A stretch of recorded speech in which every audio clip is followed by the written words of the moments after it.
Hello, my name is Rocco Jones, and this is my annotation presentation for Dr. Tyus.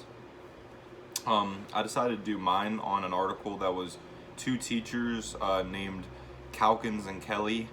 The article was called Evaluating Internet and Scholarly Sources Across Two Disciplines, and it was from a book written by, like I said, those two college professors, and the book name was College Teaching, and it was from pages 151 through 156.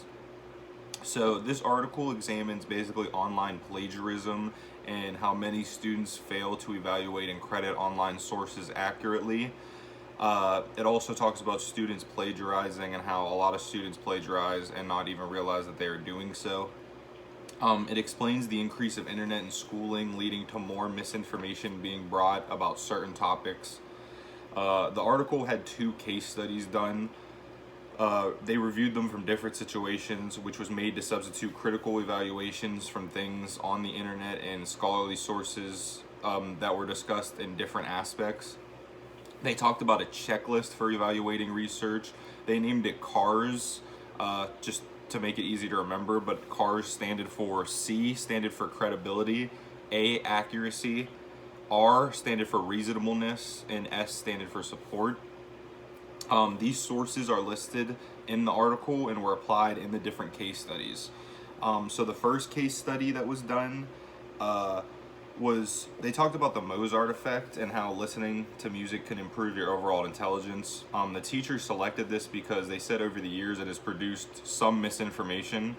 The students further researched finding this information on certain sites to be misleading. Some chose most recent articles, while some chose a different balance of articles. So that case study was obviously more of content analysis. The teachers were trying to see, what misinformation they would actually find and how much students, didn't find the right information because they weren't sure if they even knew how to find the right information.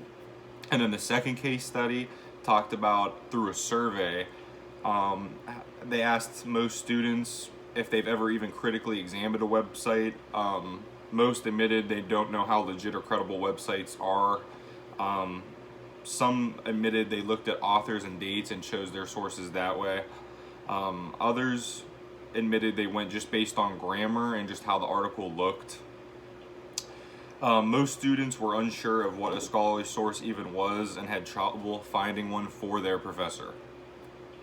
I thought this article was very useful because, for one, we're doing it right now in class, so I thought that it'd be pretty interesting. And then, obviously, this can be altered to fit most assignments in different levels of schooling, not only college, but high school, and just academics as a whole. Limited information from one college class or one teacher, I don't think is fully enough information to, understand how to develop this concept and this skill. If students are expected to use the internet to complete assignments, in an operative and accountable way, I think teachers and professors should do a better job to provide quality information to us repeatedly and share even their experiences so that students can apply better information in more successful ways. Thank you for listening, and I hope you have a good day.